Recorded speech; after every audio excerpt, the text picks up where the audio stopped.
Hey guys, how are y'all doing? This is Billy with Billy's Awesome EDC Reviews, and I hope you guys are having an amazing start to your week. Monday for many of us, including myself. Somehow I got lucky and I've got a few extra days off of work, and so I thought, what better thing to do today, instead of my list of honeydews that probably need to get done also, than to make a video on a couple of these Kershaw knives that I have sitting in front of you. I want to start off by saying this though. Thank you guys so much for the comments and the support on this channel. Again, for those of y'all that don't know, this is something very new to me. I've been in the YouTube world, I guess, for many years. I've probably since YouTube started, I've been watching the videos and commenting and just in different areas of YouTube. I tend to gravitate towards the knife community and the EDC community. Those are just kind of right up my alley, I guess. And so, but thank you guys again so much for the support. What's even cooler is we picked up some subscribers, and thank you guys again so much for that. It really does mean a lot to me. This is just something I'm doing in my spare time when I can. My last video I did was probably like 2 or 3 weeks ago. It just seems like the beginning of January just got the best of me, just with work and church and whatnot. There's a lot of different things going on, so I haven't had a lot of free time on my hand to do anything, which sounds so weird for somebody so new making videos, apologizing for videos that I haven't made. But again, thank you guys so much for the support. One of my last videos I did was this guy right here, the Kershaw Natrix in carbon fiber. And this was an amazing knife, I think. I still use this knife weekly in my rotation, right? The biggest role that I use this guy for is going to be for my church knife. I think that the carbon fiber version of this, the Natrix, is very classy and elegant. It's not overwhelming. I take it out at church when I have to, and I do some chores if I have to do the chores at church with it. And it's just not something I think people really, gravitate towards like a tactical knife or anything. It's not going to scare some of the congregation members off or anything. But I'm going to put this guy aside, and I want to show you guys something else that I picked up, which I think is super cool. So I saw this on Blade HQ, and immediately, if you look at the description of it, this is the Cryo in G10, but check that out at the end. That is right, D2. This guy is sporting D2 still. How cool is that? When I saw this, I immediately had to pick one up. I think everybody who's been in the knife community for a while, you probably own a few of these. I know I have. When they first came out, I probably gifted more than I've owned, and they're just a great design, Rick Hinder designed, and they truly does look like a Hinder knife. You can definitely tell that. The aesthetics of it are very nice. The ergonomics of it are amazing. But when I saw this in the D2 steel, I immediately had to have it because that's one of my favorite, I don't want to say budget steels, but just one of my favorite steels, I think, to kind of carry around. It's just, it holds an edge really good. I've had many knives in the D2 steel, and I just think it was an amazing value. Not to mention that I picked this guy up for almost like little of nothing. I want to say it was around like $35 and some shipping. For D2, that's an amazing value. This is not, I don't want to do a review on this guy just yet, but for the past month or month and a half that I've owned it, this guy has been my go-to EDC knife. This is the guy that's going around with me when I wake up in the morning. I've been putting this guy in my pants pocket, and he's been with me ever since. So, check this guy out. If you guys haven't, check it out on, I don't know if they're anywhere else, but I do know Blade HQ has them. I'll try to do a review later on this guy. But what I want to kind of gravitate towards is this guy right here. That's right, the Kershaw Bare Knuckle 777. Lots to be said about this knife. Of course, this one came out.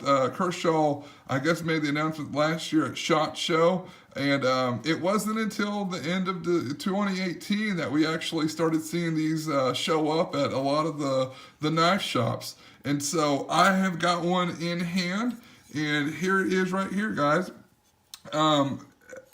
Beautiful design, I think. They did an amazing job. Just the whole Natrix series and this series right here, the bare knuckle. I've got the Natrix right here, the one that I did the review on previously. But just in my opinion, just a great design, a great budget knife.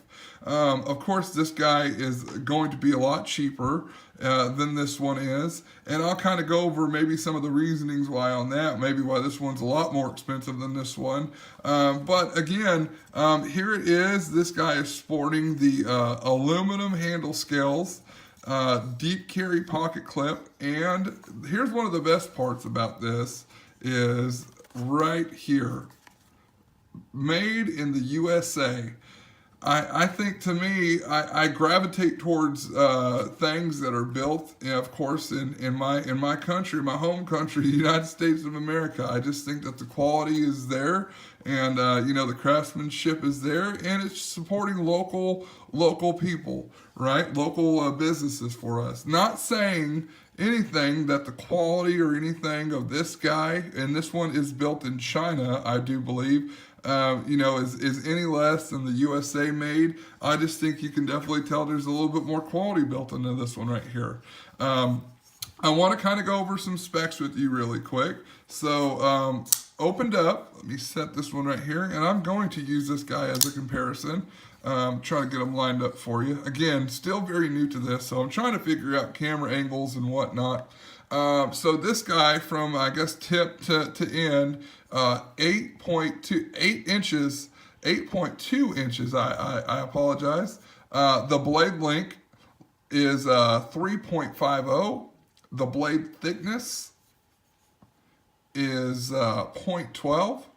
And I think this is the biggest difference between these two. But this guy is sporting the 14C 28N steel, and this guy is sporting the 8 chrome 13 MOV. So a very budget friendly steel.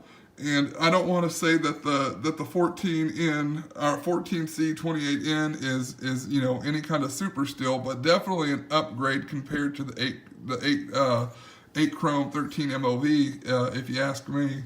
I've had a few knives in this steel before, and they just seem like the edge handled or lasted a little bit longer, just in my opinion. I know some guys have, this is the budget steel. I'm not saying that it's a bad steel or anything like that. There's a lot of guys that go to work and do hard work with their knives every day that is, sporting this steel. This guy is just a little bit upgraded version of that, of basically that steel. Let me kind of show you this if I can. Check that out. That is pretty cool. USA flag, and then the model numbers right there. So both of these knives, again, I'm just going to use these this one as the comparison, but are sporting that sub frame lock that Kershaw came out with. And there's pros and cons to that on both of these knives. I'll kind of just go over a few things with it really quick. Is when you have hands my size for both of these knives, I don't want to say my hands get in the way, but what does happen, and I do know Kershaw came out with a video on how to open these things, but you kind of have to learn how to open these things a little bit different. These things are sporting the, I want to say this, the the ball bearing system. I probably said that wrong, but the ball bearing system that Kershaw has in these, and these things just fly out. No problem with the deployment whatsoever. But however, you will have a problem if you're like me and you have big hands, right? If you have any kind of pressure on that lock bar whatsoever, and I don't even want to say pressure, maybe your finger is just resting there. I'm not really putting any pressure, but I'm trying to open this knife up right now. That's kind of what you get. Your hand, you have to learn how to kind of reposition your hands on these knives for these knives to fire off properly. Not a big deal for me.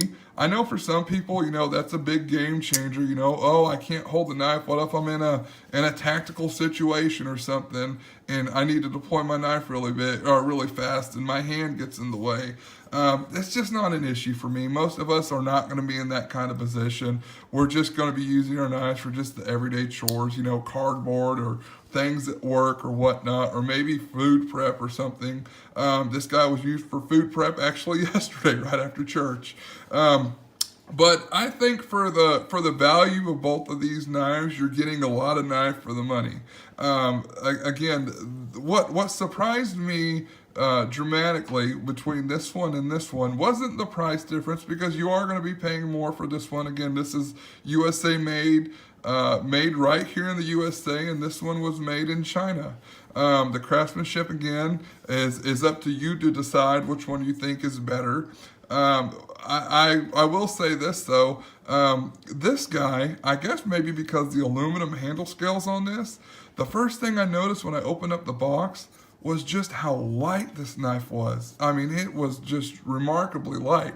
I want to say, if I want to remember, it was 3.55 ounces. So, very light for a knife. I'm not one that really cares about how heavy a knife is. I've been known to carry a buck 110 around with me. So it really doesn't bother me the weight between one knife to another. But I will say that it just surprised me how light this knife was, but yet how much bigger it was compared to this guy right here. And that's probably, again, because the aluminum, and I don't know, maybe this one just, to me, this one just feels less. I don't know why. It feels lighter, I should say, than this one. What kind of a roll have I used these in? Really, I have not. I don't want to say I'm not. That's why it's not maybe an in-depth review, but I have not really carried this one as much as this one. Now, this one, to me, maybe it's just the carbon fiber and G10 together in that blade color, but it's a lot more classier. So I've gravitated this one as my church knife. I work at a church. I do have a full-time job, but I work at a church too. And so I put this guy in a pair of slacks or a pair of jeans or something like that, and I go on about my day at the church, and I just do whatever chores I have with it. And it's just a classy knife, very elegant, very sleek. I kind of just feel that role for church with this knife right here. This guy being a lot bigger, of course, I tend to just use this maybe on occasion. I have taken it to church, but again, it's a little bit bigger. So I don't know how well some of maybe the congregation or the church members would I don't know what they would think if I was to pull out a knife maybe this big. And in my opinion, it's not like it's a machete or anything that I'm toting around. It's just a pocket knife. But, there are people out there who are concerned about the blade lengths, and there's some states out there where you can't have a certain blade length. You can't have this knife. And I totally get that. I just kind of gravitate this one towards, the church use, and this one just more towards just occasional use right now. I really haven't found a role for this guy yet. I'm not disappointed in my purchase whatsoever. I gladly support, Kershaw and the USA made knives. And, that's just my opinion on them. I think for the price though, I think I want to say I paid around $40 to $45 for this one, and then for this one I want to say I paid around $70 for it. Both amazing quality. You're getting an extremely well built knife. It's not perfect. There is some YouTube videos out there that are going to tell you that it's not for them, and they're right. It's not for everybody. If you have big hands, that might be something that you have to look into. That it's not going to deploy all the time, maybe the way that you're thinking it should deploy. But it's not something that's going to, again, discourage me from the purchase, and I'm glad I purchased it. So that's just kind of my 2 cents, guys, on these two knives. Leave me a comment and tell me what y'all think about it. And I thank you guys again for the subscribers, and I hope you guys have an amazing rest of your week. Thanks.